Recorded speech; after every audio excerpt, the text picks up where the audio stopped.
Welcome to Baseball and Coffee, episode 36 with Tino and Aaron. What's up, Aaron? Not too much. A little sunburnt, Yeah, but good.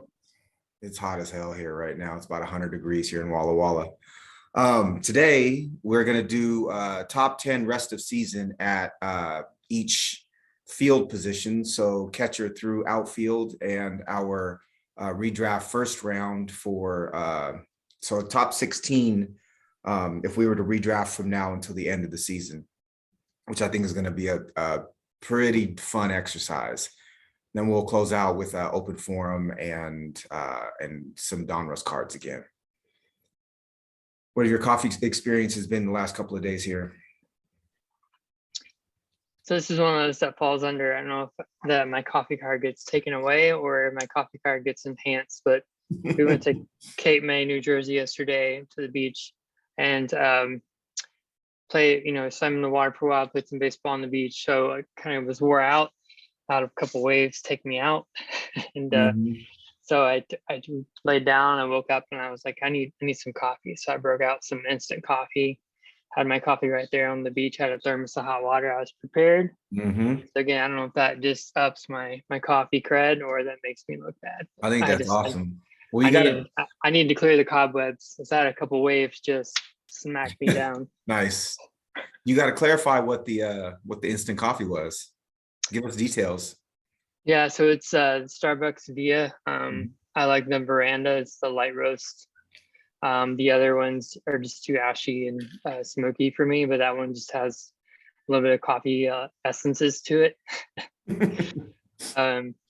And there's actually some mornings where I'll use it as my first cup. Just since the floor is not up yet, I'll make it real fast just to get some coffee and get me going, and then brew a pot when she's up. But awesome. Yeah, I thought I have to share this. I'm sitting on the beach. It's 100 degrees. I'm drinking hot coffee. Right. Well, so a couple of things we had talked about. Some of my experiences working in communities of recent African immigrants and the conversations about drinking hot coffee in hot weather. So that makes sense. Another one is, I think no matter how third wave, bougie, anti-big company coffee drinker one is, I believe that every last coffee drinker has a pack of Via buried somewhere in their cupboards just in case they run out of the other coffee that they drink. Now, granted, there are lots of people who drink Via and that's their thing. Cool. You be you. But I know for sure that I've had packs of Via buried and that has absolutely saved me quite often, to be honest. So no coffee card revocation there for you. So my coffee story is that I had a fraternity brother who is going to Seattle, and he's taking a cruise with his wife to Alaska, and they're staying on Queen Anne, and he asked for seafood recommendations. So I recommended Taylor Shellfish, who has wonderful oysters. And I was like, I should tell them to go to Dick's Drive-In at midnight and get hamburgers, right? And then the third thing that I came to was, anytime anyone goes to Seattle, I have like a million. I'm like, you should do this, you should do that based on neighborhood. And so the other one I said was, you should go to KEXP, to the La Marzocco store, because I think that's like a absolutely kind of quintessential Seattle experience, right? You've got the KEXP booth, you've got Marzocco with incredible, like all their machines are out. They would have, I know at least in the past, they had guest roasters come in, and it was such a cool experience, right? It was something that I, every time I was on Queen Anne, I had to do. And so I was looking it up because I sent the Yelp page for Taylor Shellfish and Dick's Burgers, and I was really sad to see that it looks like Cafe Vita took over the coffee lease for La Marzocco at KEXP. Oh my! And I didn't know that. And nothing really against Vita. I haven't had any professional relationships with Vita, but I've certainly been to the Capitol Hill store and the Queen Anne, the really small first Queen Anne store, hundreds of times.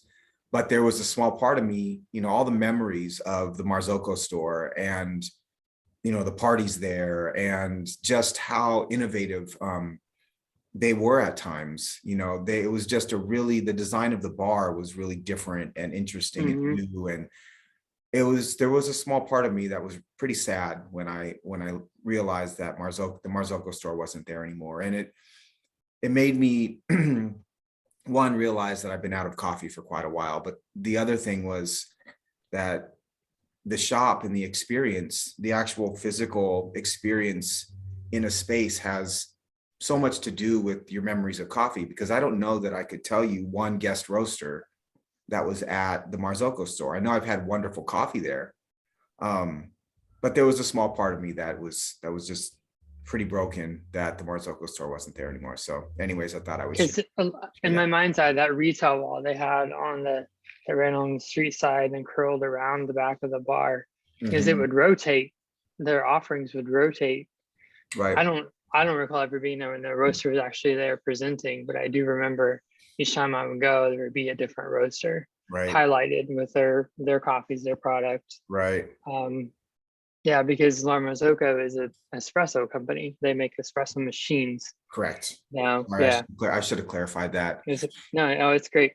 Yeah, I would echo that. It was a special space, and that interesting, and yeah, kind of disappointing that it's changed hands. Yeah.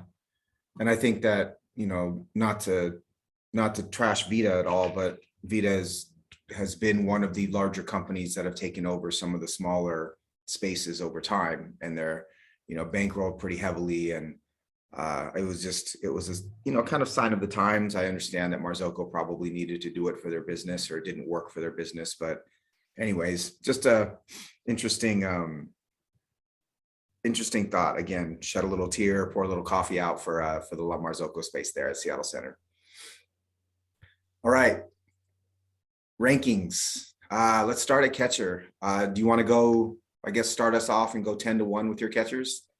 So just to clarify, we are talking about, there's not a whole, for us, I think we haven't made a huge differentiation between head-to-head versus roto. Typically, I think when I look at these, I'm looking at head-to-head for the most part, because that's what we play in. And we're also talking mostly about daily lineup leagues and not weekly lineup leagues. Am I correct in saying that? Yes. Cool. Yeah. And for those listening, those new listeners, we play in a 16-team head-to-head league, which keeps 15 and drafts 15. And so that's usually the lens through which we're looking. Yeah, we have hits and OPS as categories, not average, and that tends to slant our analysis a little bit too. And one other thought is, how did you go about sorting or getting started with making these lists? Yeah, so looked at basic counting categories, runs, RBIs, home run, steals, and then looked at barrel rate, hard hit rate, and then also OPS. Right. OPS and WRC plus. So I did trying to think about it through the categorical impacts, and then also some underlying skills, whether I think they're over or underperforming. Right. So I built a custom table on Fangraphs and sorted by position. So my table included the normal statistics that, the normal counting stats. And then, tell me if any of these that you don't look at or don't value as highly. I did walk rate, K rate, BABIP, WRC plus, ground ball rate, fly ball rate, and then O swing, zone contact, swinging strike, max exit, average exit, launch angle, barrel, and hard hit. So we're kind of in the same place, I assume, looking as far as stats that we sort by. And then for me, the last thing was to sort. So I sorted by position. So I had a list of 30 players at that position, but then my starting point is always OPS. So I just sorted by OPS and then kind of went from there. And I didn't go directly, obviously I didn't sort directly by OPS, but it gave me a good kind of starting point. All right, let's do your 10 through 6 at catcher. Okay, three-way tie for 10th, starting it off strong. Three-way tie for 10th, Raleigh, Sanchez, and Jansen. 9, Travis d'Arnaud. 8, William Contreras, 7, Sean Murphy, 6, Dalton Varsho. So it's something we can talk about. I have 2 different teams. I have 2 catchers on this list in Toronto and Atlanta. If it's something we may end up talking about, but I felt weird about that. But they're both getting enough playing time, and the power numbers are such that I had a time excluding them despite feeling awkward about having them on the list. So yeah, so Jansen, Sanchez, Raleigh, I could decide between them for number 10. I think they all have interesting element. And then TDA, Contreras, 8, little brother William, Murphy at 6, Murphy at 7, Varsho at 6. Are there any omissions that that I think that run against the grain, or that I think people would expect to see on that top 10? I don't think so. Okay. I mean, I guess maybe you could go with some of the young guys. I didn't have Adley on the list. I didn't have MJ on the list. I didn't have Kyber Ruiz on the list. Okay.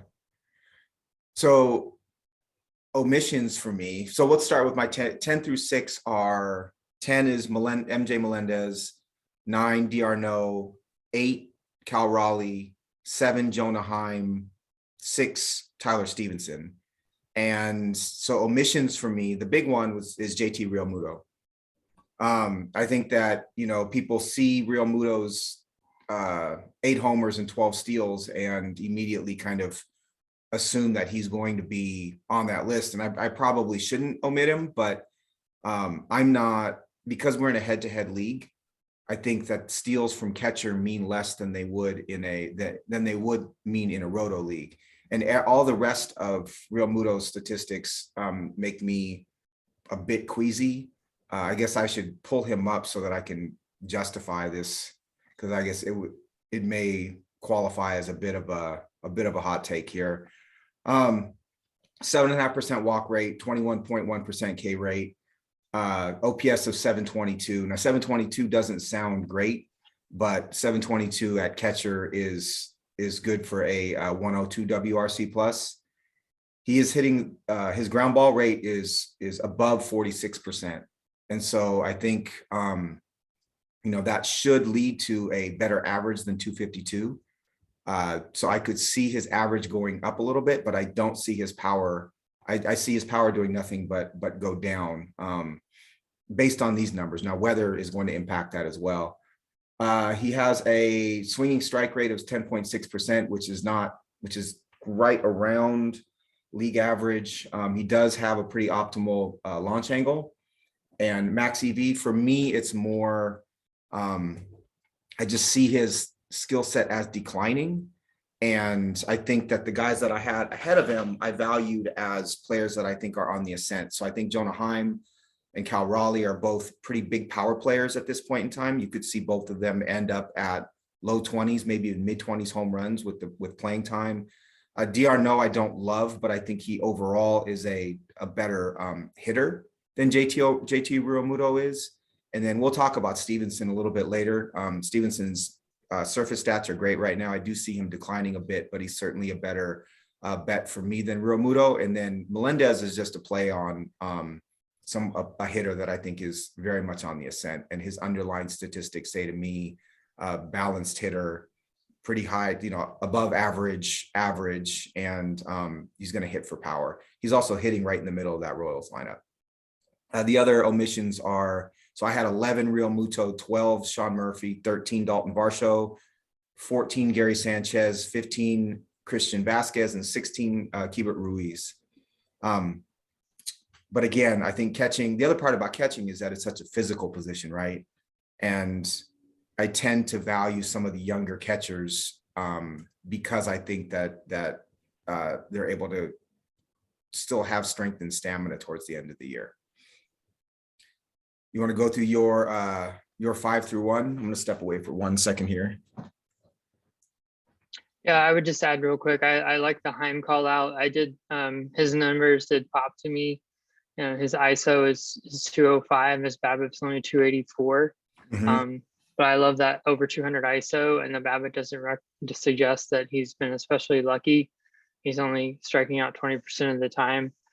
I left him off just because I know Garver's been up and down with his health, and I just playing for the Rangers. He was one of my last cuts there, and but I like your inclusion of him and how you highlighted him. I think my reaction to Realmuto was just he's in the top 5 and runs an RBI at the position, and his playing time is so steady. I think that elevated me. But I like also your comment about the 12 steals being slightly overrated with head-to-head specifically. I didn't realize he had 12 steals already. If I could make one more comment about filters, I think that finding, at least for me, I think we talk about building balanced teams, right?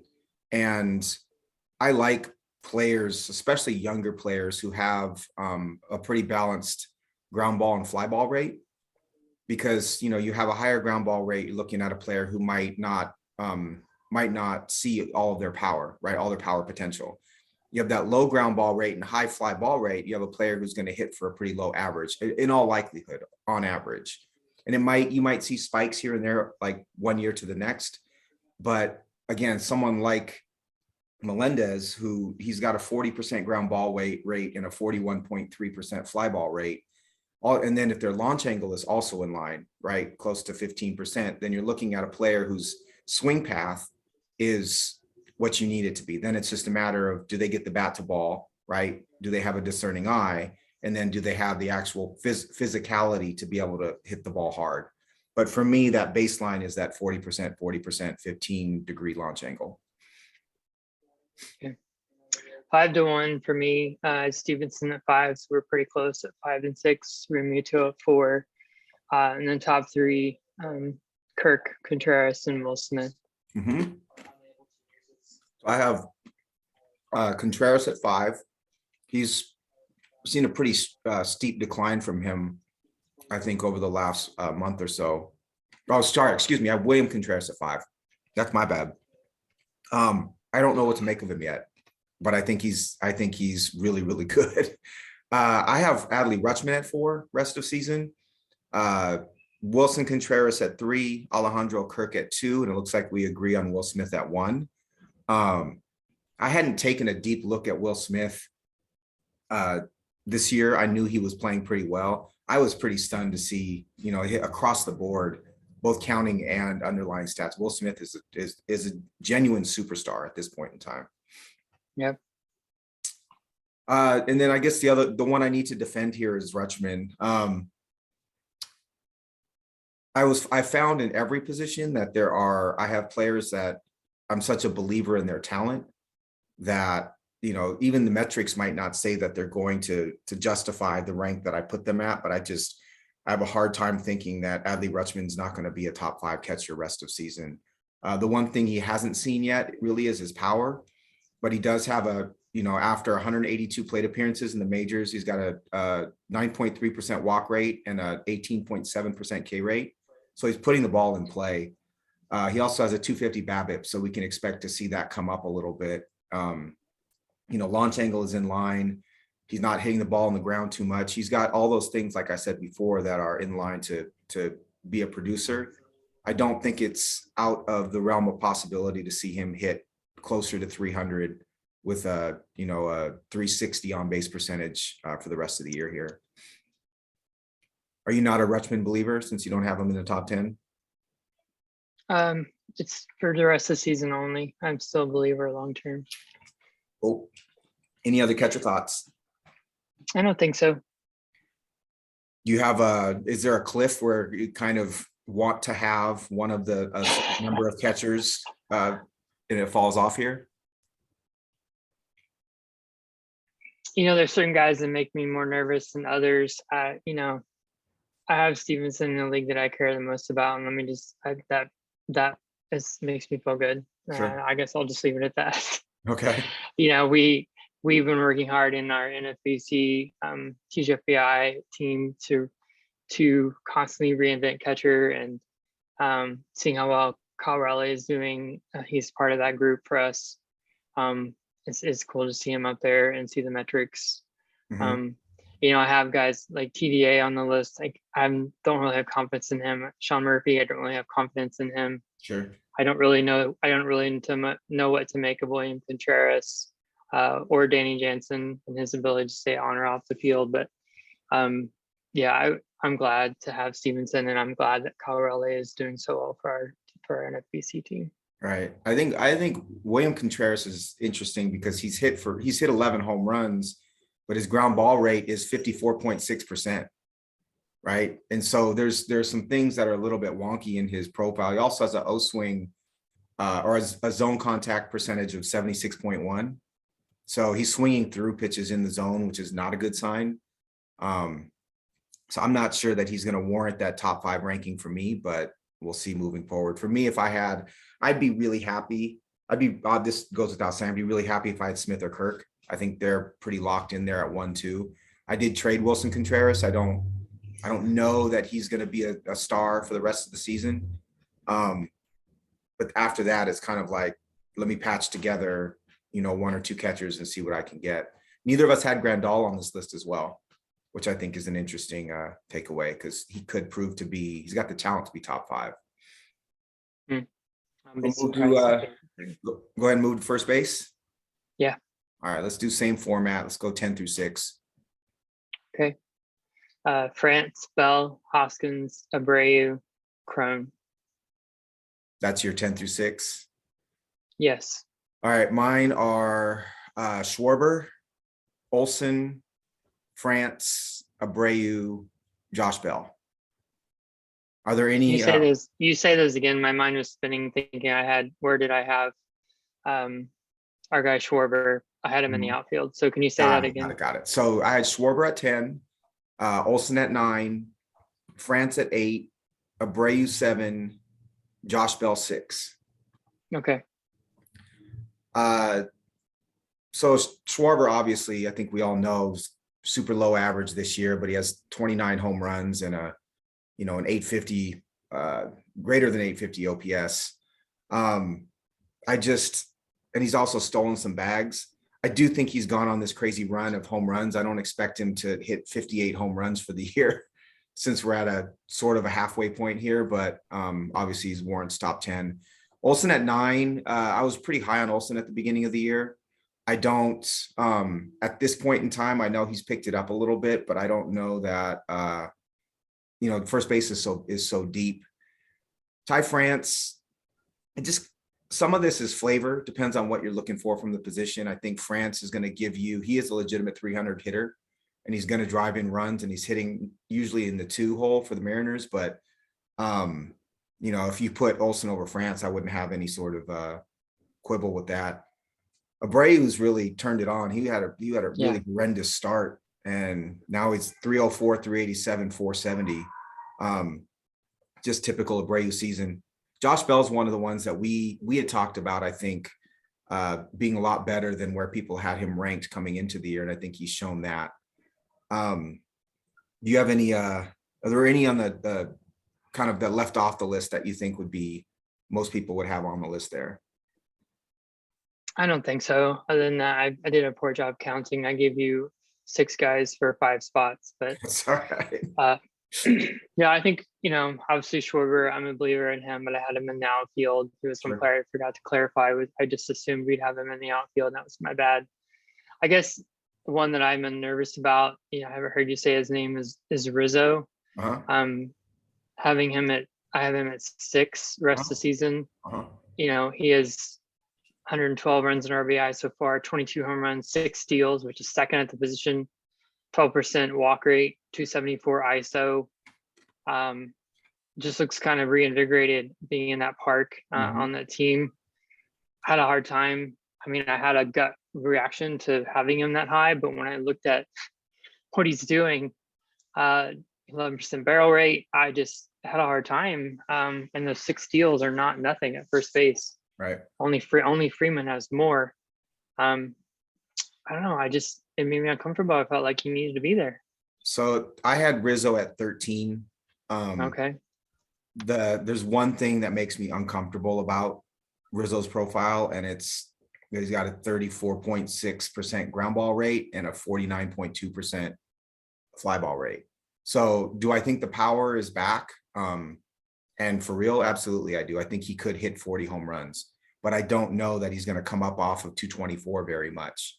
right? Could he end up at 250? Sure, he could, but he's one. Sometimes you see players go from, tremendous loft to, and then they're able to add some line drives and hits, so they become a really well-rounded hitter. I think Rizzo toggles between, selling out for power versus being more of an average hitter, right? Which is what he did in Chicago. So to me, he is where he is. Depends on if you want a player of that profile. I do have one in Schwarber. I just think Schwarber's a better player overall. Speaking of, I'm actually watching Yankees Astros, and Rizzo is up against Christian Javier. It's funny. Coincidental. All right, what do you have 5 through 1? 5 through 1, Olson, Vlad, Alonso, Freeman, Goldie. Cool. I've got Cron, Vlad, Alonso, Freeman, Goldschmidt. So it sounds like at the top, what is it, the top 3 we have the same? Yeah, pretty close. I think we had a different, you had Cron at 5, I had Cron at 7. Mm-hmm. And then, I think Vlad, Alonso, Freeman, Gold, I think we had the same. I struggled having Vlad at 4. I wanted to put him at 2. I don't think his season thus far justifies it. I have a feeling in my gut that Vlad ends up 1 or 2 at the end of the season. I just think he's too talented to stay at 4. And it's interesting because we just had the conversation about Rizzo and feeling a little queasy about Rizzo, but Rizzo and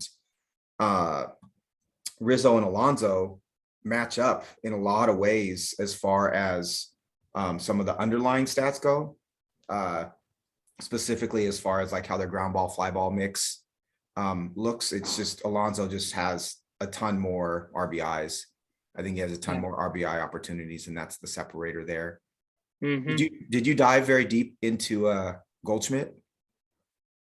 No, I mean, holy shit. He's clearly he's, I think I had him in the 4 or 5, 6 range preseason. Mm-hmm. Expressed some hesitation and lack of excitement about that rank. He's having a great season.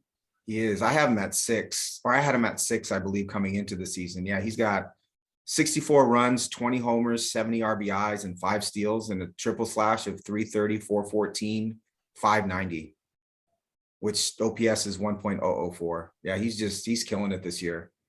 I do think really that the St. Louis Park playing as a hitter's park this year has really impacted him as well. But I have an interesting comment later on about first base, though, as far as what it looks like overall in the overall first round. Let's move to second. What do you have at for your 6 through 10 at second? LeMahieu, Jimenez, Marte, Torres, Cronenworth. So say that again. You had LeMahieu at 10. Yeah, DJ, Andres Jimenez, Ketel Marte, Glaber, Glaber, and Jake Cronenworth. Got it. So I have Glaber Torres at 10, Christopher Morel at 9, Andres Jimenez at 8, Ketel Marte 7, and Trevor Story 6. Okay. Interestingly, I don't have Cronenworth anywhere in my top 16. Maybe that's a bias of mine against Jake Cronenworth. I don't love him, but all right, let's talk about this a little bit. So you have Torres at 7, is that right? Yes. So you think some of his improvements are for real? Yeah, what I saw from, he has 14 home runs, which is top 5 at the position, and his barrel rate is 9.6% and ISO 216. So that made me feel that the power is real in terms of his bat to ball and the power he's creating, and 85 runs in RBI, which is not stellar. His playing time isn't maxed out, but I think the power at second base is something that elevates you in this position. For sure. I am down at 10. I guess part of it is my own kind of perception of him as a player over the last 3 years or so. I don't know that I completely trust all of his improvements yet. I do see what it is that he's doing, and it's hard for me to trust that he's not going to revert back to the player that he was as of the last couple of years. Yeah, I mean, I think, and to be fair, I mean, neither one of us had him in our top 10 preseason. So this is a move for both of us. And I think because neither one of us are necessarily a big fan of his overall profile. But I think the other thing to me is they've taken him off the short. They're playing IKF there and they're letting him play at second. Right. And I don't think you can completely negate the impact on the fact that he no longer is a liability at shortstop. He can go out and play second, play it adequately, and focus on trying to impact at the plate. Whereas last year he was really struggling defensively. So a couple of things I see here that are interesting to me is he is hitting the ball in the air or fly ball over 48% of the time. He's hitting fly balls, which for me immediately I would worry about. And then I go to look at his BABIP average and he's hitting 268, right? Interestingly, his launch angle is 18.5 degrees, which is a little bit high. But what's interesting is he's still maintaining an average exit velocity of 91 miles an hour, meaning he's got that fly ball tendency, which, like we talked about, might lower the average a bit, but he's hitting the ball so hard that he's hitting home runs. So maybe it is real. Maybe he is back to being the Gleyber Torres of old, which was a really exciting player. Pretty happy for him. For sure. And then the others, just real quickly, Christopher Morel is a bit of a pop-up prospect, but he's definitely produced for the Cubs. 9 homers, 8 steals. He does run a 30+% K rate. And so I think he might be one of those that tends to fall off once pitchers have figured him out. We both had Jimenez. You had Jimenez at 9 and I had him at 8. He is a player that I roster. I like what he's done thus far. I did have him, I think, at the low end of starting second baseman coming into the season. The one thing he doesn't do is walk. So he's running a 4.9% walk rate. And I think that's something that you and I both tend to steer away from. But other than that, he looks like a player who's going to provide at minimum, kind of 12 to 15 home run, or I guess 15 to 20 home runs and 12 to 15 steals by the end of the year. For me, he'd be a great middle infielder and a great backup at second and short, but not necessarily a championship starting second baseman here. Any other players 6 through 10 that you want to talk about? I mean, I'll flag for Jake at 6 for me. He leads the position with plate appearances and also run plus RBI. So he's striking out only 20% of the time, walking 10%. We know that he has good plate skills, doesn't have any standout tools. But yeah, I just saw him as someone who just consistently bats in the upper third of the order, and it can help you with runs, RBI, and on base. So that's why I had him positioned there. Could you see him? So I guess I was immediately, I see the counting stats, but I was immediately scared away by his triple slash, which is 241, 335, 394. OPS is 729. I might overvalue OPS in a moment like that because I'm not looking at the counting stats as much. I do worry about with him, if the Padres don't see him as, I think if you see Abrams play every day, right? And as Tatis is worked back into the lineup, is Cronenworth going to see enough at bats to justify the lower triple slash, right? So we're ranking him there because of counting stats. And I just wonder if that playing time will remain, if he's that kind of bat for them, that they're going to find a place for him, regardless of Tatis and Abrams being priorities or not. What do you think? I think they will. I think they value him quite highly. His glove at second is very, very good. And they've shown by his placement in the lineup, albeit again without Tatis, has consistently been first, second, third in the lineup. And yeah, I'd be surprised if he doesn't. If they decide, you know what, we need Abrams, I think he goes to. I could see him playing first. Got it. But I don't think that anyone will threaten his playing time for 2022. Got it. Cool. And then top 5 at second base. What do you have? So I had Story and Polanco. Difference, they're both power players. Story brings more speed. However, I value Polanco's plate discipline much more, which is evident in their performance. So even though Story brings a little bit more speed, I like Polanco, favor Polanco, and rated him as such. I've been at 3, Semien at 2, Altuve at 1. Right. Altuve was similar to Goldschmidt, someone I reticent to rank there. Don't particularly care for the team, but he's having another great season. And you have Chisholm at short, is that right? Yeah. Okay.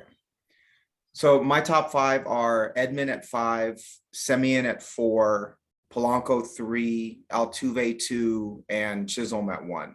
So I put Chisholm as a second baseman. I think that I love Chisholm. He still has huge holes in his game, but you can't ignore a 16.6% barrel rate from a second baseman and an average EV over 90%. He has cut the swinging strike rate down quite a bit. He is one of those players too that swings through strikes. His zone contact is 77.8%, but 14 homers, 12 steals, 39 runs, 45 RBIs so far this year, and he's missed some games, right? So you're looking at, I think, a healthy Chisholm in his prime could be a 30-30 type player, which obviously is, to me, would be the number 1 second baseman. The only other comment I'll make is I'm really happy I like Marcus Semien as a player. I'm really happy to see him start to kind of take off after the first couple of months of really struggling. I do think he'll end up with 30 home runs and, obviously probably 25, 30 steals. And then Polanco, who I traded for midseason, I've loved what I've had thus far. His stats currently don't look great, but this is all over the last couple of weeks, right? He really struggled out the gate. So look for him to push up a little bit as well. The only other, I guess, omissions that are interesting, I had John Birdie as a second baseman. He's got a shit ton of steals. I still wouldn't trust it rest of season. And then Isaac Paredes, Gavin Lux, Brandon Lau, Nolan Gorman, and Max Muncy round out my 16. Sweet. So let's take a quick break. We'll come back with third base, shortstop, and some outfield. Got it. Cool. Third base. This is going to be a fun one, I think. Aaron, what are your 6 through 10? I have to change this to third base. Thought we were going shortstop. Oh, I always say it's 2.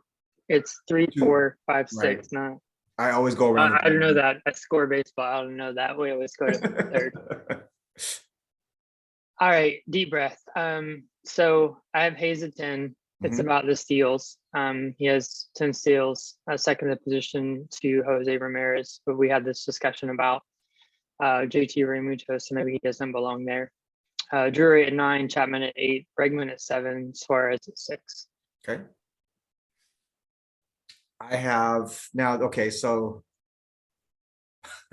I'm waiting for your comment on this one. So I've got Moncada at 10, Birdie at 9, Bregman at 8, Drury at 7, Arenado at 6. Okay. I just think it's fitting. We both have our respective dynasty third baseman. Right. Just sneaking into the top 10 with our whisper of hope. Right. I think with Moncada, I go back to the idea that, there's the stats that we reference and we have a full half season of stats to go off of, but there's also talent, right? Am I going to rank Patrick Wisdom over Moncada? Am I going to rank, I think Eugenio Suarez has been pretty good. But would I rather have an average season, rest of season from Moncada, which is pretty balanced, or would I rather have the low average, high power from Suarez with the risk of just falling, through the floor? And then the other players I have down there, Isaac Paredes, I do have Ke'Bryan Hayes at 14, Turner, Yandy Diaz. Those players just don't excite me enough. I'd rather take a chance on the talent of Moncada than those players. I do think Hayes, for me, was painful because I love him as a player. The idea of a at this point, I don't think he's going to stay as a sub 700 OPS guy, but the idea of having that is it's a little bit scary for me. Drury's been a revelation. I don't really know where because he never was really a top prospect. He was a guy that I think everyone kept an eye on, and he was like waiver fodder for the last couple of years. But 56 runs, 18 homers, 52 RBIs. If I'm the Reds, I'm selling high right now, right? Yeah. Go get what you can for him. Interestingly, his zone contact is 91.4%. So he certainly has done something to be able to hit strikes. I never thought of him as that high of a contact sort of player, but he's also benefiting, I think, from Cincinnati. His average exit velocity is 89.6 miles an hour. I don't know that he's hitting the ball consistently that hard, but he is barreling it at 11.8%. So yeah, Drury's interesting. He was my number 6 or number 7. 5 through 1. What do you got? So for me, Arenado at 5, Riley at 4, Rafael Devers at 3, Manny Machado at 2, Jose Ramirez at 1. It's funny, in this top 5 mirrors what I had in the preseason, and that's not to say I'm smart. I just think it's maybe this positional is a bit more static at the top than some of the others. Sure. So I did end up ranking some players at multiple positions. Okay. Which is something we hadn't done previously. But so I have Bobby Witt Jr. as both the third baseman and a shortstop in these rankings. My 5 through 1 are Austin Riley at 5, Machado at 4, Devers at 3, Bobby Witt Jr. at 2, and Jose Ramirez at 1. We'll pre-frame this a little bit. Where do you have Ramirez in the overall top 16? Like 6 or 7. Okay. Do you have any of the players at catcher, first, or second in your top 16? No. I don't either. I actually have Ramirez at 2, but I do not have any of the other players that we've mentioned thus far in the top 16, which I find really interesting. But I will also say that I do have Witt, Devers, and Machado in that top 16 as well. How about you? Any of the third basemen? Same. Is there any between Ramirez, Devers, and Machado? It's a conversation we had preseason too. Do you really differentiate between those 3 much? I'm sorry, you broke up a little bit, but what were the 3 again? Devers, Machado, and Jose Ramirez. Do you differentiate between those 3 very much?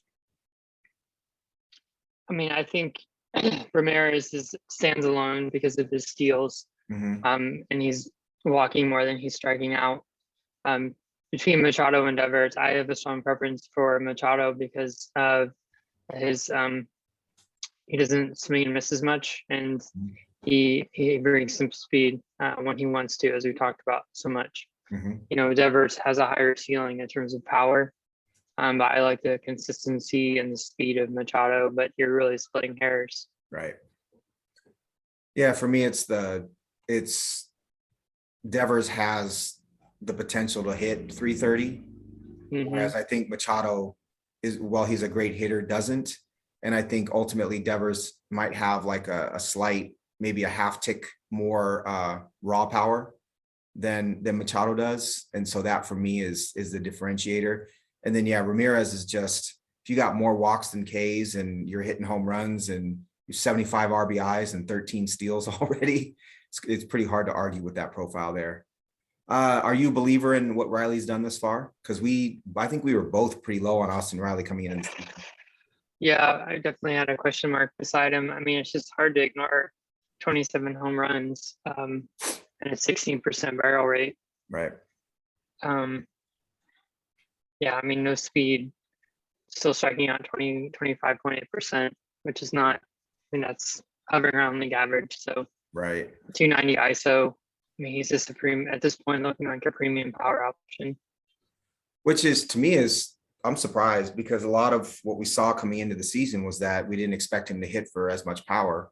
And that last season the metrics said last season was a bit of a fluke. And what he's proving is that it actually was for real. I do think he's made some adjustments based on last year, but he's got a 93.3 mile an hour average exit velocity, right? As a right-handed hitter, which is to me huge. And as you said, 16% barrel rate or 15.7 is crazy. I have to see it for the full year. I'm not going out to trade the farm for Austin Riley right now, but if he finishes the year the way he started, he's definitely going to be in that top 5. Anything else at third? I don't think so. All right. Shortstop. 10 through 6. Bichette, Adames, Xander, Correa, Witt. Bichette, Adames, Bogarts, Correa, Witt. Okay.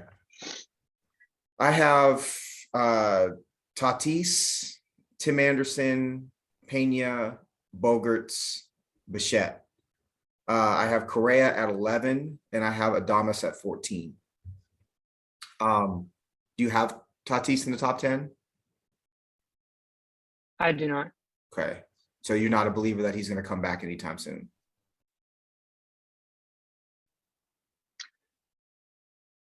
Might be a bit of an oversight on my part. Yeah, just not knowing when he's going to be back, what is and what he is and is not going to do. Yeah, it's you could definitely make an argument for him. Mm-hmm. Yeah, I did not include him. Just there's a lot of question marks. I'm just not. I know he was cleared to ramp up swinging. Yeah, I'm just not clear what that means. Right. Like if I had a championship team, like, and I was just hinging on him, I'd rather have someone who I have was in known quantity. But I think if I was looking to shake it up and trying to make a move, I mean, he's certainly a high risk, high reward. Right. And then you had Adames in the top 10, correct? Yep. And what is it that you see from Adames that warrants that for you? Yeah, I mean, he's second to Seager in the position in home runs, 256 ISO, consistently hits second in the lineup. So just, I mean, kind of like we talked about power, you know, his barrel rate's 15%. I think he's proven, I think last time we talked about him, he's proven that he really did have an issue with the batting eye in Tampa. We've seen him almost for a full season's worth of plate appearances now in Milwaukee. Right. While he's still striking out 28% of the time, he is walking almost 10%. I don't think the power tool that he has that comes with swing and miss for sure can be disregarded, and he's going to accumulate plate appearances because he's a premium defender. So back into the top 10, I just couldn't ignore him being second in the position at home runs and first in ISO with the premium glove and the plate appearances. He's a hard one for me because he's got that like Joey Gallo profile right now almost, right? Where he's hitting 220, 294, 477. So he's got a 771 OPS, which is pretty good at shortstop. And he's barreling the ball over 15% of the time, which is nuts. But he's hitting 220, and he's his launch angle is 19.9 degrees. So he's bordering on just hitting the ball straight up in the air. While I love the counting stats right now, that to me, that kind of profile can be a little bit unstable at times. I know he's done it over the course of almost pretty much a full season between the trade, from the point of the trade from Tampa Bay to right now. He's shown that kind of power. I guess I just look for a little bit more balanced profile, and that's why I kept him off the top 10. Any other surprises there? We both had Bichette I had Bichette at 6. You had him where? 10. Okay. So there's a bit of a difference there. You're not a buyer in him bouncing back, huh? Well, I mean, he has 99 runs in RBI, which is top 10, but not top 5. He's not in the top 5 in the position at home runs. He's not top 5 in the position at steals. His ISO is 161. His barrel rate sub 10%. So not unlike his battery mate Vlad. I mean, they're a little bit underperforming. Their offense in Toronto has not been quite as prolific, and you see that in their counting stats. Yeah, but I see a 6% walk rate, again, a sub 10% barrel rate. I know he's an accumulator. He's a well-rounded power speed player. And I think certainly not to keep him in the top 10, but I didn't feel compelled to push him much higher than that. Sure. I think if you wanted to make an argument that he should be higher or he could be higher, it's, you say like, Toronto's going to explode in the second half, but I know we're at the halfway point, but we're actually over halfway from a game standpoint. So at some point you have to look at it and say, this is this version of this year's team. So I think you could make worse bets for sure that he's going to have a huge second half, but I don't see anything in the underlying skills that said like he's on the cusp or he's underperformed what he's got so far. Sure. I think for me, again, this goes back to kind of believing in the talent more than just what the numbers have said. He did have a better May. So he had a really shitty March, April, a bit of a better May, or a really good May where his OPS was 876 and he looked like he was the Bo Bichette of old. And then he's gone back a little bit in June and July. I think that it's, if you were to, like, for me, ranking him at 6 is a gamble that, while I like Bogaerts, Pena, and Tim Anderson, who I have below him, I kind of know what I'm going to get from them. Bogaerts, I'm not getting much power, but I'm getting a lot of hits. The 37 RBIs is a little bit disappointing from him. Jeremy Pena, I really like a lot, and I believe in his talent, but I do wonder if he's going to last the entire year. Tim Anderson is going to hit 300. You know what you're getting from him as well. With Bichette, it's a bit of a gamble, right? You're gambling that he's going to get back to who he was before, but his line does read, his metrics do read very similarly to the way they read last year. But that profile without the walks and being undisciplined in the way that it is, you're going to find years that go up and down. But I would gamble on him at 6. I would not put him any higher than that. Who do you have 5 through 1? So my 5 through 1 are Anderson, Swanson, Seager, Lindor, and Trey Turner. Okay. So my 5 through 1, so I did put Witt as shortstop as well. My 5 through 1 are Swanson, Seager, Lindor, Turner, and I have Bobby Witt Jr. as my number 1 shortstop rest of season.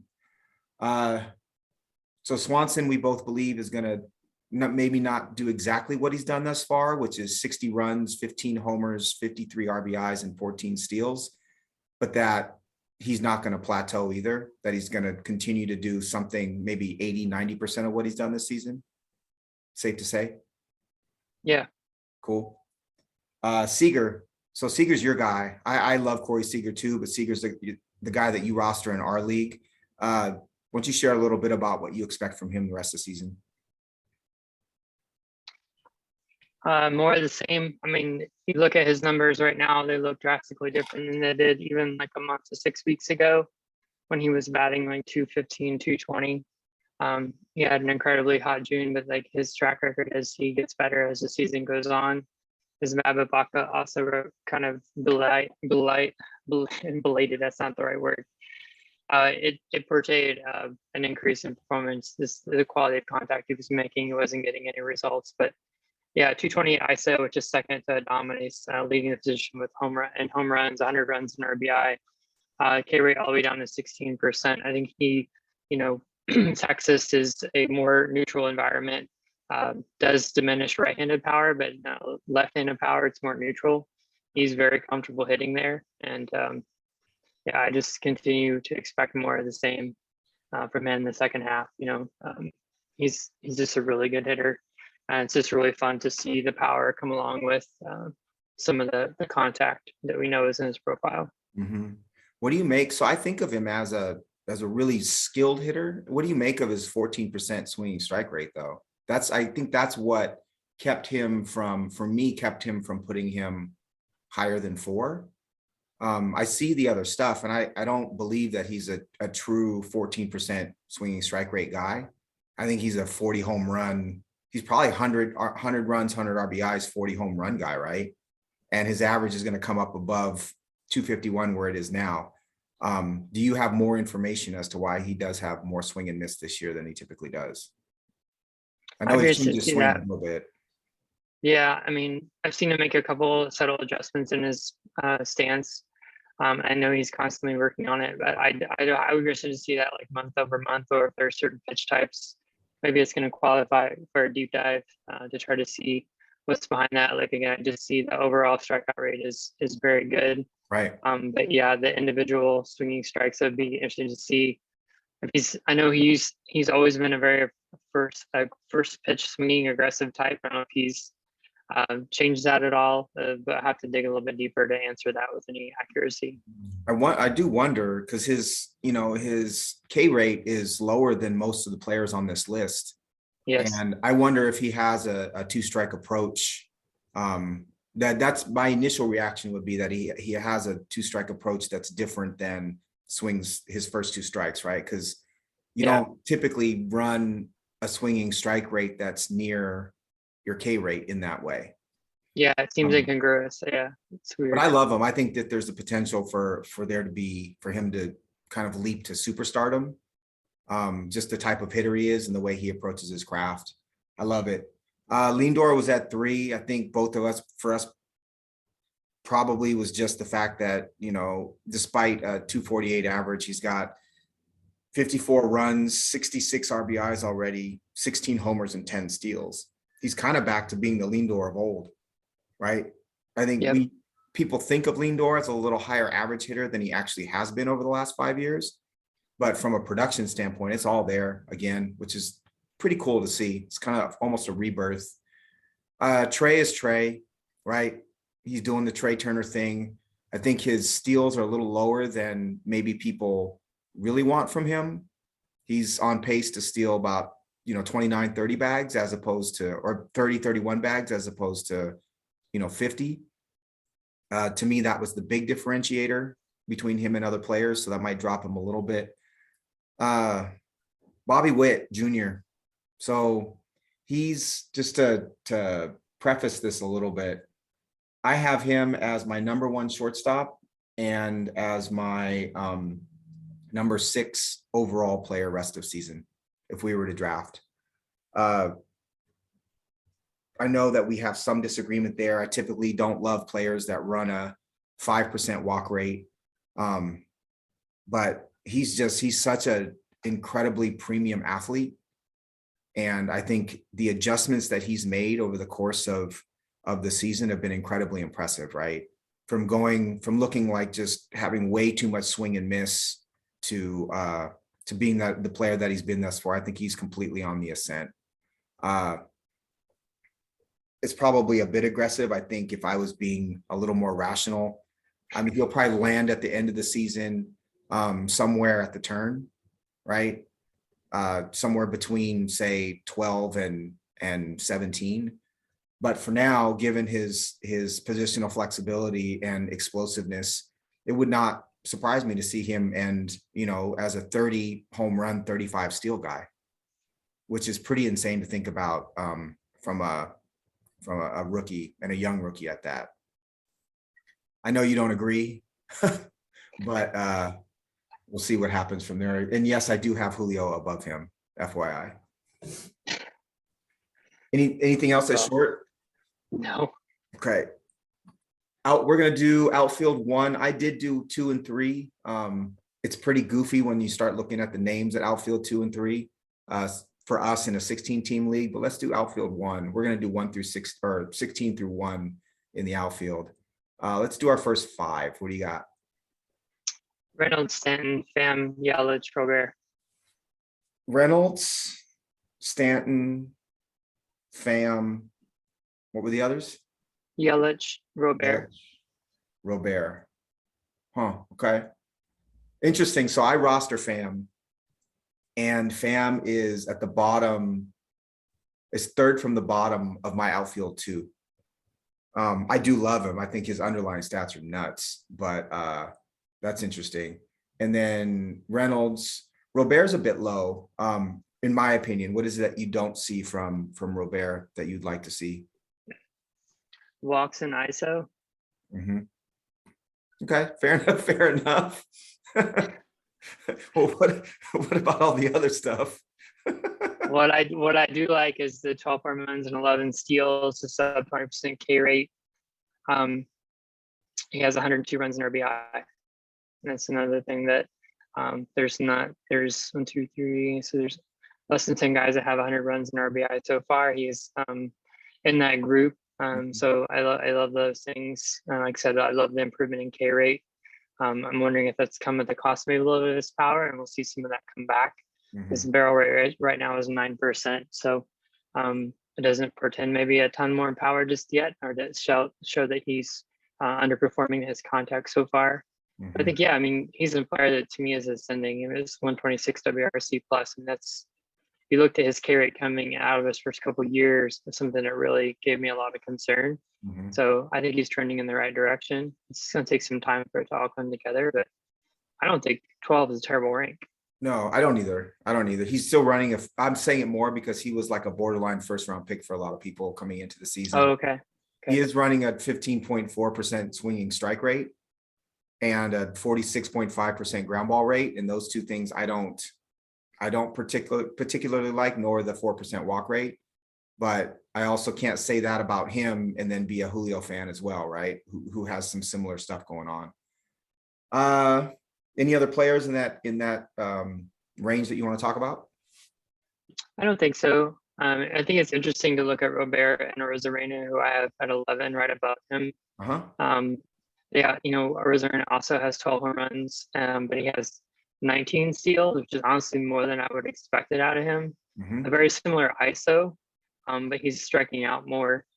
And Robert has a better barrel rate. So you can kind of, it's just like tit for tat back and forth between the two of them. Right. I like Robert much more for the long term. I think he's an ascending player, where Rosarena is, I don't know, he's kind of mercurial. He gets hot and cold, but interesting study to see them side by side, because so far they're posting very similar numbers. But whereas Rosarena has 85 runs in RBI, Robert is over 100. That's a little bit of that team context coming through.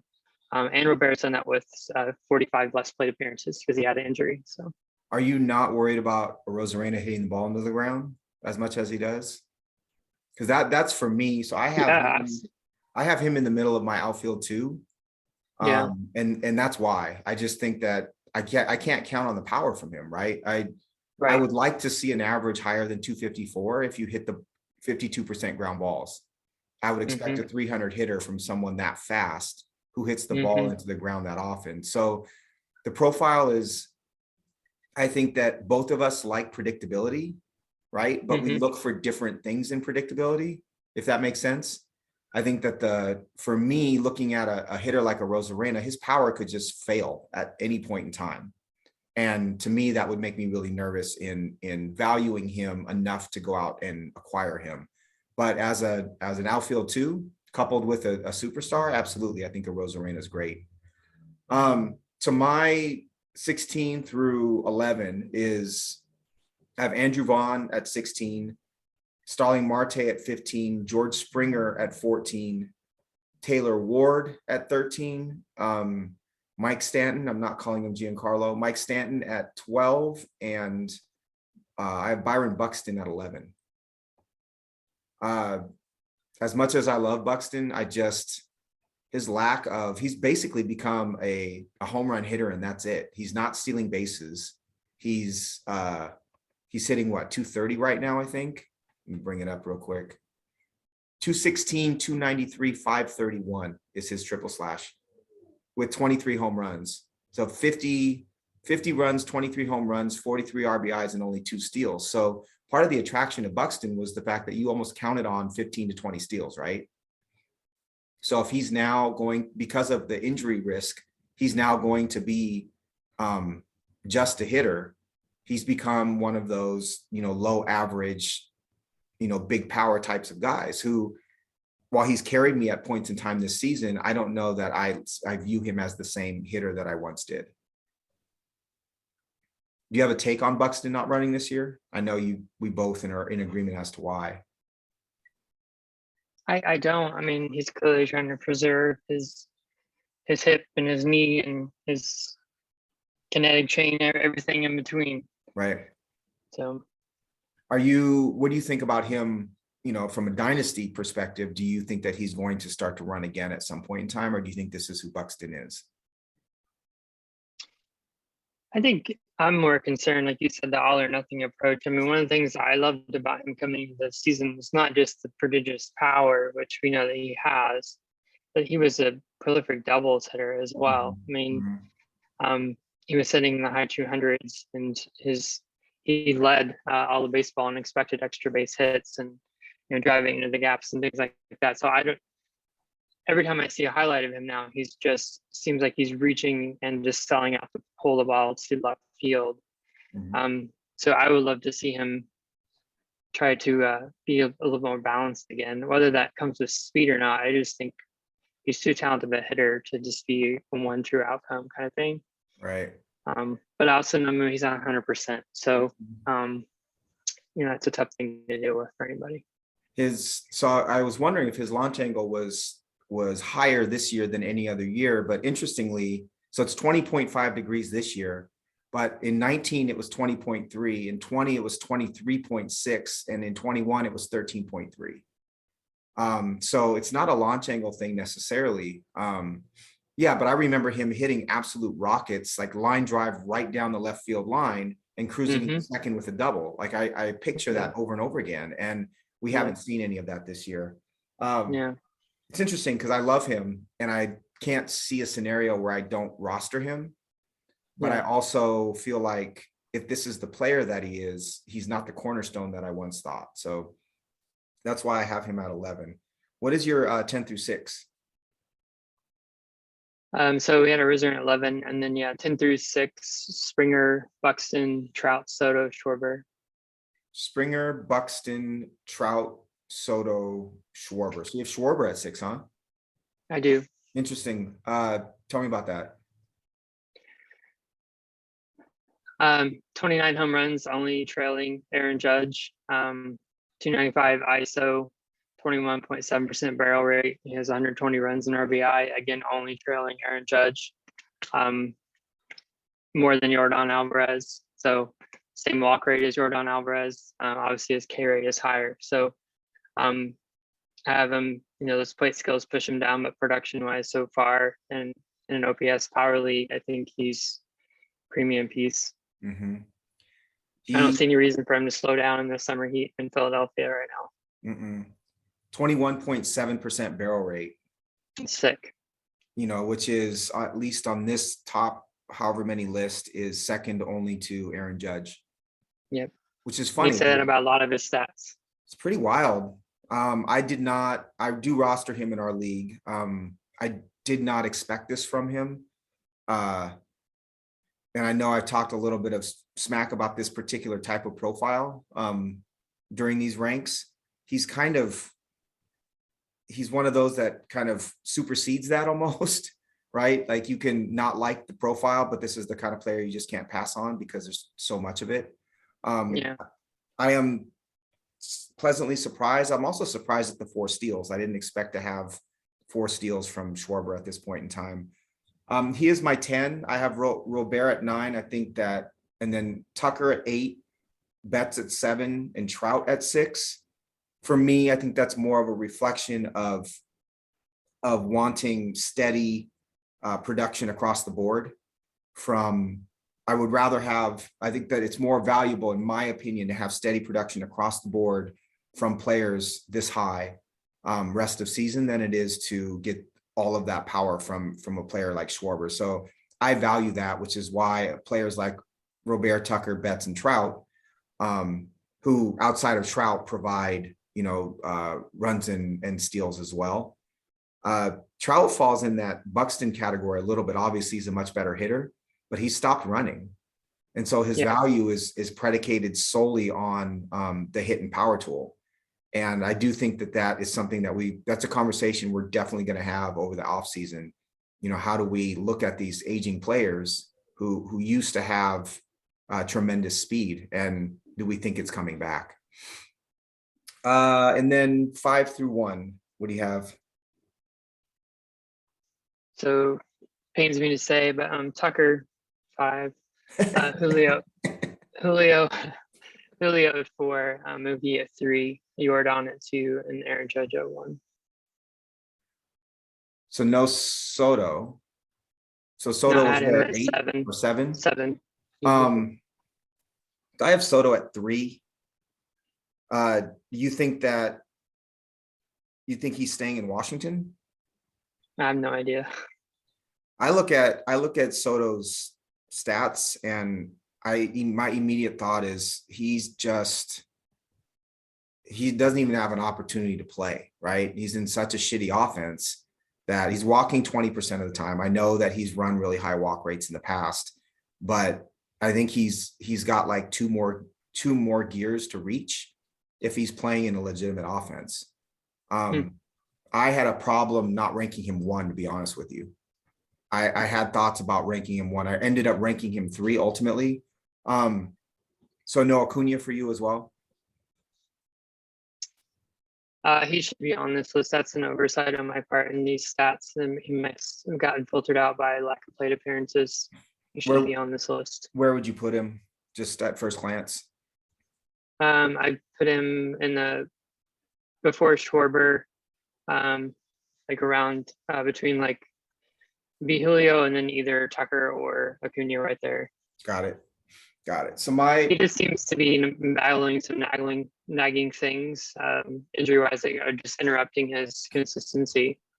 But hopefully that will be more consistent in the second half.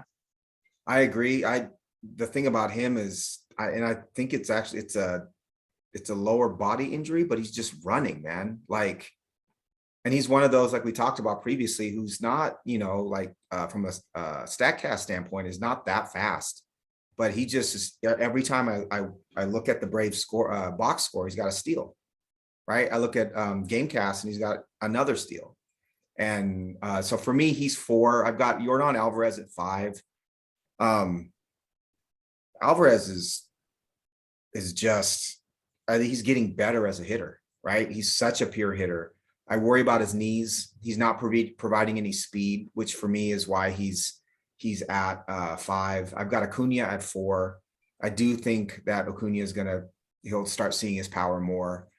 Soto at 3. If Soto gets traded to the right team, I could see very easily Soto be going to 1. I have Julio at 2. Watching his every game, he's just, everybody knows about Julio at this point, but the adjustments that he's making, he's already a player who I expect to hit a home run every time he comes to bat, right? Which is saying something about a 21-year-old. And then I have Judge at 1. That pains me because I hate the Yankees and I don't like Aaron Judge, but he hits the ball too hard. And I think this will end up being his peak season. 74 runs, 33 homers, 70 RBIs, and 8 steals. He could end up a 60-15 player with 120 runs and 120 RBIs, which is just wild to think. Yeah, agreed. He's a robot, honestly.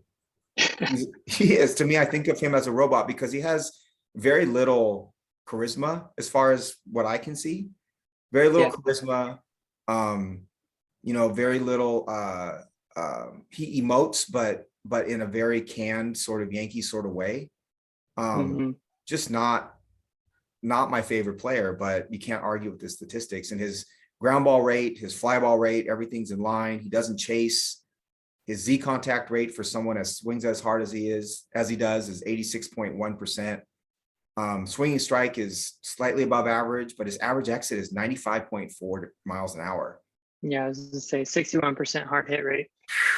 Just, like I said, it's a robot. Like he's built out of the Baseball Stars Nintendo game. All right, so we're gonna take a quick break. We're gonna come back with the final segment. We'll do our overall, which I think you're gonna enjoy, and we'll have some open forum and then open some cards. Sound good? Yeah. Awesome.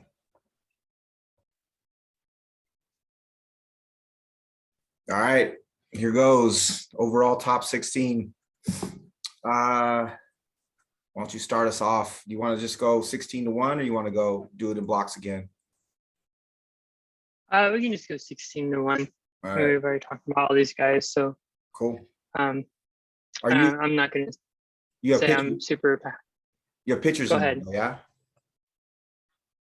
Pitchers? I do not. These are hitters. Okay. These Cool. are hitters. I thought this was a hitter only episode. Got it. So I do have 3 pitchers at the very bottom, so I don't think it'll impact us all that much. Why don't you start us off then? Okay.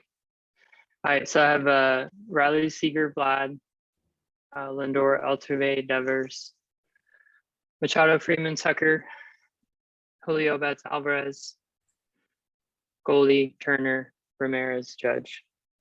So let's do this again. Why don't you go 1 through 5? Okay. 1 through 5. Judge, Ramirez, Turner, Goldie, Alvarez. Judge, Ramirez, Turner, Goldie, Alvarez. Mm-hmm. And if Shohei was here, would you have him ranked in the top 5? Yes. Where would you have him? I don't know if I'd have him top 5. I would have him probably after Betts and Julio and before like Freeman and Machado. Okay. So I approached this as if the top 16 included pitchers. Okay. And we were in our format, which is a daily format. I have Shohei at 1. I think that Shohei is hands down the most valuable player in fantasy baseball if you're in a daily format. And I don't think it's close. My next 4 are Jose Ramirez at 2. I think there are a lot of other great offensive players, but the fact that he plays third and does what he does is such a great building block. I've got Judge at 3, Julio at 4, and Soto at 5. And the part about Julio that makes me nervous is that I think he may stop running eventually. He has been caught a couple times the last couple of weeks, and because he hasn't played a full major league season in his career, I could see him getting a little bit tired, right? Home run derby, all-star game. He doesn't really take days off. Once in a while, he gets a day off, maybe once every 2 weeks. So I could see that steal number kind of stalling. Maybe he ends up at 30 steals just because they want to see him get 30-30. But I think the hit tool is coming along even more. And the power is obviously real. And he's kind of gotten past the strike zone hiccup stuff that was going on earlier in the year. So he's 4 for me. If Soto gets traded to a good team, he's probably elevated to at least 3, maybe even 2. And then what's your 6 through 10? Betts, Julio, Tucker, Freeman, Machado. Betts, Julio, Tucker, Freeman, Machado. Mm-hmm.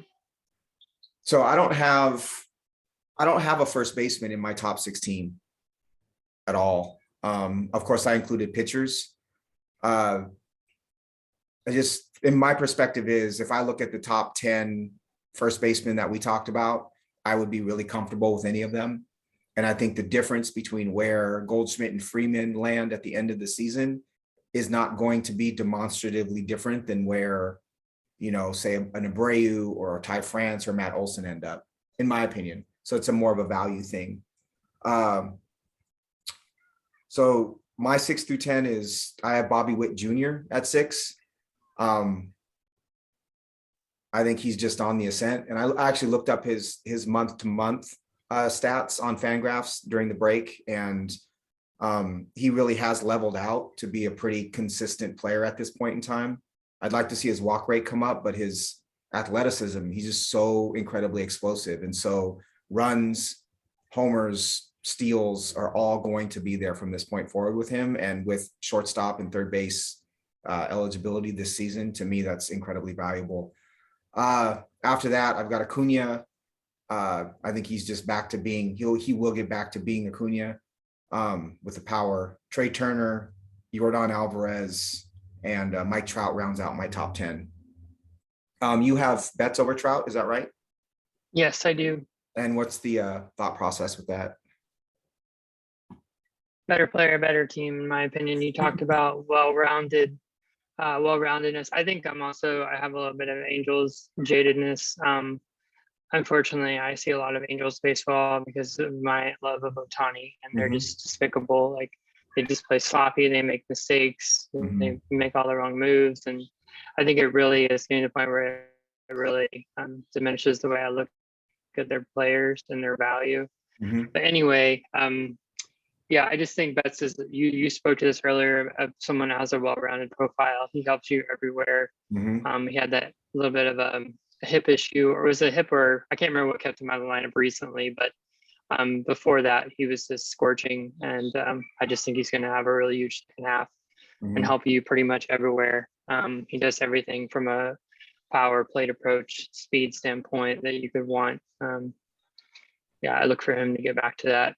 I would just value him immensely. Do you have any or guess what Mike Trout's launch angle is this year? I would guess it's high. I saw him live a couple of times. All he did was hit pop-ups and strike out. 24.5 degrees. Yeah. That's nuts. I had no clue. He is barreling the ball 21.1% of the time, but he's just hitting the ball straight up the elevator shaft, basically, and hoping it goes out, which is such a shift from the Mike Trout of, say, 4 years ago, who was the all-around 300 hitter, 1,000 OPS, super fast, Gold Glove center fielder. It's interesting how his profile has shifted so drastically and quickly without people really talking about it. Yeah, I mean, my snark aside, his carry rate's almost 30%, so it's not without some statistical background. Not at all. I think I never would have thought we saw that. I mean, he's a guy that constantly gets compared to all the all-time greats, and he's the best hitter in baseball, hands down. But to me, the best hitter in baseball can't strike out 30% of the time. Right, I agree.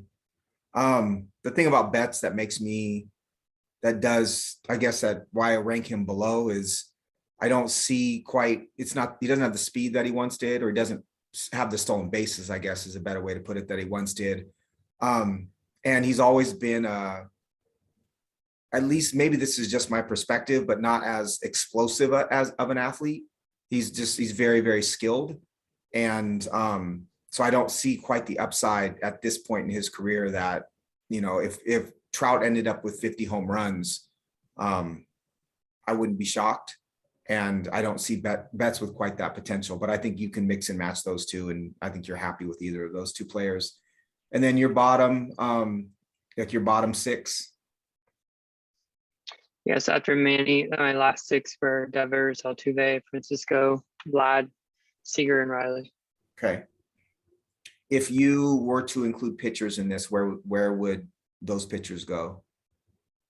And you're making me think on my feet here. Yeah. Yeah, I don't know necessarily I have any pitchers above these hitters. I mean, the first names that come to mind are like McClanahan. You already mentioned Ohtani, Sandy. Those have been the best fantasy pitchers so far, just in terms of innings and production and ratios. I mean, if I was starting my team, I would rather have any of these hitters instead of a pitcher. So I have 11 through 16. Betts is 11. Devers is 12. Machado is 13. I try really hard to not just have those two back to back all the time. It's really, really hard to differentiate. And they go for me at that point where third base value is, kind of is at a premium, right? And so again, Betts, Devers, Machado, and then I had three pitchers at the end. I had Burns 1, McClanahan 2, and Alcantara 3. I think that that Burns is, Alcantara is I think statistically the best pitcher thus far. But I would like to dig a little bit more into his pitch mix and see what he's done recently to understand whether I would want to rank him 1 or not. I think I do have tremendous confidence in Burns maintaining what he's done. McClanahan has been obviously lights out. I think the best pitcher in baseball, in my opinion, thus far this season, but he needs the innings history isn't there if we go back through, kind of his last couple of years. And so that makes me a bit nervous. But I would have those three pitchers at the bottom of the first round, with the caveat that this is the way I would rank them, presenting their skills to everyone, right? If it came down, if I had pick 14, 15, or 16, and the players that I listed above them had been off the board, I do not think I would pick a pitcher just because I can't bring myself to pick a pitcher in the first round. That's just a part of my constitution in terms of roster construction. Sure. I would believe that I can find a great top 3, top 4 starting pitcher rotation in lower rounds and not spend the premium on the guys who are proven as of right now. Because think about where Alcantara was going, right? Earlier this year, he was going what, like kind of anywhere between what, mid round 2 and like the end of round 3, maybe a little later, maybe 4. Yeah. Right. So anyone or McClanahan was kind of in that same range, right? Versus the people who spent the premium on Burns, on not DeGrom because he was hurt at that point. Garrett Cole is another one that people were taking. So I don't know. For me, I'd rather pick pitchers lower, but as far from a value standpoint, I think that's where, if I was kind of just playing in a typical redraft, that's where I would put them. Any qualms with any of these ranks? No, not at all. Have you seen the recent stories of comparing Snell's season to the McClanahan season this year? I have not. Yeah, I feel like I've heard that more than once. I think it's interesting. They seem like very different pitchers. Other than the fact that they're both left-handed, they both pitch for Tampa. I haven't dug deep into that, but I've seen it in more than one place. So that was kind of odd. They are vastly different pitchers, for one. Yeah, I also think that Snell's command is non-existent. McClanahan has command, right? I also think Snell, we talked about this, I think preseason, he shouldn't ever throw his changeup. His changeup is just a shit pitch. He's a 2-pitch pitcher and he insists on throwing his changeup all the time. And that's the pitch that gets him in trouble. I'm actually going to bring up Blake Snell's. I need to see his, when we talk like this, I need to see their page immediately, because I need to confirm that what we're seeing is actually the case. Let's see here, Blake Snell, bring up his pitches. And so actually he's only thrown his changeup this year. Excuse me, I misspoke. I said changeup, I meant slider. So last year, his slider, am I completely wrong with this? Yeah, Snell is his changeup. That is his favorite pitch, and that is the one that's the worst. So it's not his slider, it's his changeup. It's the one that he is in love with. I know that for a fact. Got it. Okay. Thanks for saving me there. No, it's all good. Paul, he and Paul Spohr are friends on Twitch, and he's talked to him about it. And that's why I'm emphatically sure, because Paul has talked about it several times. That's funny. His 4-seam this year, run value of +6, 2021 run value of -10. I do not know what's going on with his 4-seamer. Miles per hour is the same or similar, inches of rise, similar horizontal movement, a little more last year, but not that much. He's so all over the board. I think comparing him to McClanahan is rude to McClanahan as far as I'm concerned. Right on. Was this an aside question? Right. I love that you included some pictures in there. That's awesome. What? Let's see. Open forum. You got a fun question for me this week? I have to get your reaction to the Mariners winning 14 games in a row. Like, are you just kind of waiting for the shoe to drop? Are you just riding the wave? Is this what you expected? I mean, we're like 5 games away from a Moneyball movie here. A little bit.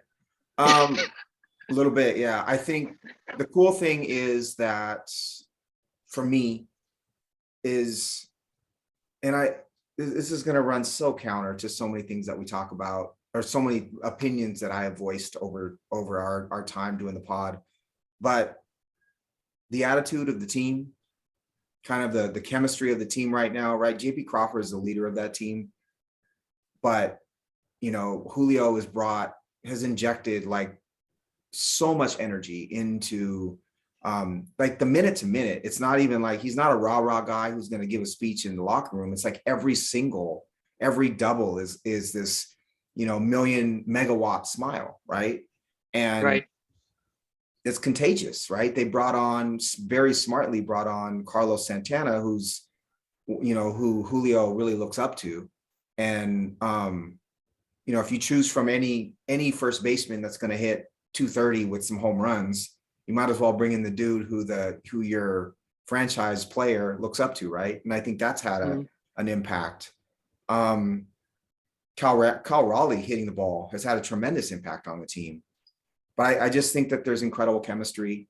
I think we've seen over the years that Dipoto understands how to build a bullpen, right? And it's different names every year. It's, Steckenrider and Seawald last year. It's freaking Penn Murphy and Joe Schmo this year. The pitcher, I mean, that's the thing that the team that I get most excited about outside of being able to root for Julio a little bit because he's on our TGFBI team, and knowing how much you love him. But their bullpen is just sick. Every year I saw a stat the other day with like top bullpen ERA in June, and they were number 1. Yep. And you look at, like you said, goes Seawald, you got Diego Castillo, you got Andres Munoz, you got they brought Brash back up, Penn Murphy's a right-handed specialist.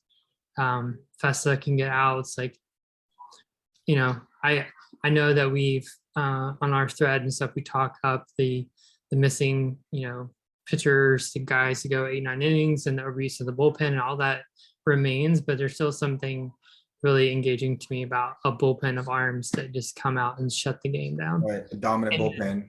And a manager who knows how to use them, right? Who knows their strengths, who knows when to use them. I think that matters because when guys know their role, yes, they all have to be ready when the phone rings, but when guys get a sense of this is how I'm going to be used, I think it helps them perform better. Right. And I can't give Cervais enough credit for building roles for those guys because they don't excel if they don't know what you expect of them. Right. And even clarity to be successful. So Seawald knows, like, he's the high leverage dude, right? And you see Seawald sometimes in the 7th. I think I saw him in the 6th a couple games ago, but he knows that he's the high leverage guy. Munoz is bananas. Munoz is, and what's cool about him is he's got that 101 mile an hour fastball, but really the key for him is harnessing the power behind the slider, because the slider, I think, has experienced quite an uptick in velocity over the last couple of weeks, and that's really increased his dominance.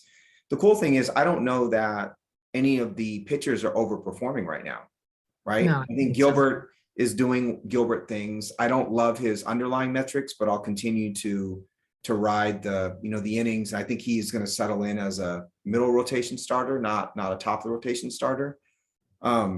Kirby's been as good as you could possibly expect from him coming up. His command is incredible. That's really fun to watch. But Marco is Marco, right? Yeah. Flexen makes me nervous as hell. Yeah. But if you can get 5 from Flexen, that's great. I hate it when they let him go 6, but if you can get 5 from him, that's great. And Robbie Ray has been quite good his last couple of weeks, but I don't know that we can expect him to be that for the rest of the season, but I don't know that we need him to be.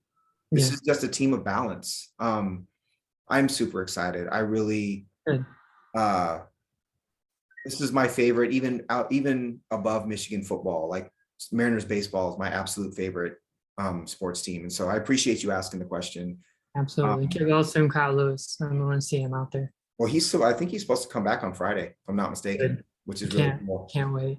I will be interested to see if they flip Haniger at the deadline for something, since he's a free agent. And I know he's a big team leader, but Dipoto's also not hesitated to actually flip team leaders at the deadline like he did with Graveman. Right. Well, he's been away, this whole season. So to me, there's less of a risk there that you're going to mess up what they have going on. Right. But I think Dipoto's proven, he got rid of Seager. The team basically got rid of Seager, and everyone was up in arms. And they brought in Suarez, and Suarez is the goofball who's hitting home runs, right? And playing a pretty decent third base. So yeah, I couldn't be happier. and they built this team the right way, as far as I'm concerned, right? We haven't brought in huge ticket free agents other than Ray, and even Ray's contract is not huge.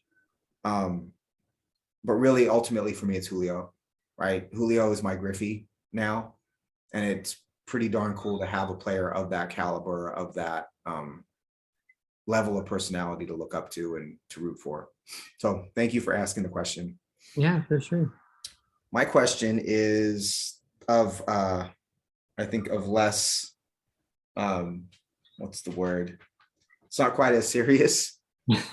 I just wanted to know what your baseball viewing situation is going to be like this weekend, and how much have you missed regular season baseball over this last week or so? I've been busy at home this week. Two of my kids have been home. Emily's been home for about 5 weeks. This is her last week before they head back to Midwest for school and such. So followed a home run derby, specifically Seager and Julio. I watched that one live online. And was at the Baltimore game, watching the Angels. Second time I've seen Ohtani this summer, like the Sunday before last. I did watch Clevenger this Sunday. Really enjoyed watching him pitch. So I'm still trying to reformulate and just come up with what my approach is going to be. Definitely plan on watching a couple games. But I've been working on a piece, just kind of trying to, I don't know if I'm going to post it or not, but just trying to detail like my journey with fantasy baseball, how I've got here, and like what I want to do going forward. I'm still working on it. It's fairly long. So if I have to publish it, it's going to have to be abbreviated, but it's got a little bit of everything in there. It's personal stuff. It's, baseball history, the teams in my youth. It's got philosophy in there. But it's just a big amalgam of everything. So it's easy to say baseball is just baseball. It's just leisure, but it's blurred. It's become blurred, and some of myself is in there, good and bad. My relationships with people like yourself and are intermingled as well, and so it's become an important part of my life, and trying to find the right balance for sure.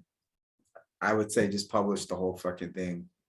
Like seriously, man. Like if it's from the heart, right? If it's from the heart and it's about how central of a place baseball is taken in your life, like I think that's something that a lot of us can relate to, and it's not something that a lot of us talk about very often, right? Yeah. We spend such a exorbitant amount of time, right, with baseball in whatever form it might be, whether it's spreadsheets or watching or talking about it, and I don't know that we acknowledge the place that the game plays in each of our lives, right? And the balance of, how much can my partner or my family or my kids take of me being engaged in baseball, right? It's just, I think it'd be great. And I would just say, publish it, put it out there. Oh, I appreciate the encouragement. Ready for a few cards? I am. I'm also ready for some baseball these next couple of days. Sorry, I was just looking at my my personal calendar. Consists of work, a couple of errands, and typically like when all my starters pitch and which games those are, plus Mariners games. Nice. I will say I have, even though I was taking a little bit of sabbatical from watching a lot of live baseball and certainly following scores and news, I have not missed an Ohtani start, and I appreciated what you said about him and your rankings, and his what he's done on the pitching mound the last month has been really fantastic. And I'm glad that even though I've been kind of reevaluating again my time and my relationship to results specifically, it's been an amazing ride, and just I'm glad I have not missed the start of his, because I would it's once in a lifetime type stuff. Totally. He's a bad man. He's a bad man. He really is. So Joe Morgan is our first card today. Cool. Awesome. Did you ever imitate Joe Morgan's stance as a kid? I did not, unfortunately. I'll have to go back. And I also loved him on Sunday Night Baseball when he was with John Miller, kind of the beginnings of Sunday Night Baseball on ESPN. I thought Joe Morgan was great. I know people were hypercritical of him which I think unfairly, but I thought Joe Morgan was great. He was a player I looked up to growing up. even though he's a little bit older when It's I a was really young. nice looking card. So preseason favorite of both of us, Omar Narvaez, someone we talked about a ton, and neither one of us ended up rostering him anywhere, but always underrated. I think he's on the waiver wire right now, honestly. Yeah. This is very timely, considering the conversation we just had. Aaron Judge. Oh, cool. Nice. Charlie Blackmon, we'll just leave that aside. And then we'll finish up with another player we talked a lot about today, Austin Riley. Nice. Those are Apparently really. I didn't grab enough cards. I thought I grabbed like 10 or 12, but apparently That's all right. Those cards are pretty. Those yeah, they cards really are really nice. pretty.